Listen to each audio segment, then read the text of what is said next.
yes. 4 months pa lang yun. So, Parang 4 months pa lang yun. Pero lumabas yung buhay niya. Tignan natin kung maiiyak ako. Search natin Lola and the King. Kasi sa kinakain Okay, yan pin kaya natin to. Iba yung doon, iba rito. Dito sa Okay, so bunakas ko na kasi, ay, hindi pala binukas. Tapos ako sa Okay, bahay. i-open ko lang guys. Hindi ko papakita ang password ko mga te, so yeah. Okay, anyways, nakaano na nga ako nakapasok. Tapos, So, punta tayo sa gusto ko yung YouTube. luto ko dapat kung foods.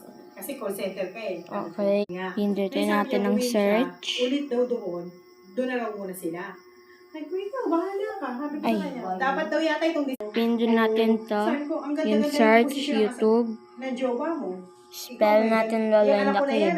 Okay, so, Ewan ko sa kanila. Lola Ibabalot ko yung mga tinda ng anak ko, mga jacket eh. and Bakit siya ganun? Sunod-sunod siya sa iasawa? Ewan ko sa kanya. Sabi raw ng babae. Sa libre. oh, ay, sorry.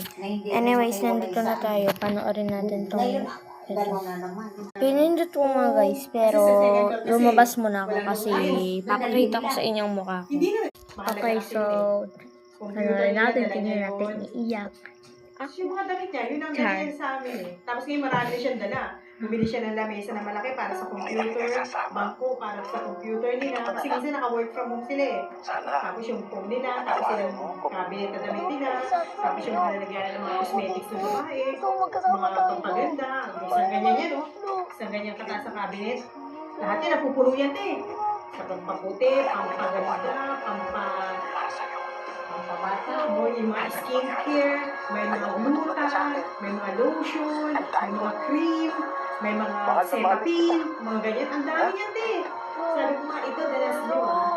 Buwatan na dito kayo. Lahat yan ah. Ang sapatos nila kung ilang araw, Lunes, Martes, Miyerkules, Sabado, Linggo, ganyan. Kompleto yan. May chinelas, may sandals, may rubber shoes, may ganyan. Dalawang lalagyan na ng shoerax nila. Puro rin yan eh. Kada sweldo nila natin, hindi ako nagaya. Kada sweldo nila. 100% siguro. Bababa ang kasi sa kanila sa Shopee nila. Kada sweldo yan. Sweldo nila, dalawang beses sa isang buwan. Napaiyak Diba? Papakita ko kasi totoo na naiyak ako. Tapos na yun, ganun na. Kaya nga eh. Hindi ako naglagay ng tubig. Tapos pabili siya sa kapatid niya, sa anak kong babae, pabili ng motor. Dito nakita niyo may luha talaga ako. So, epekto nga guys. So, yun lang. Bye-bye mga te.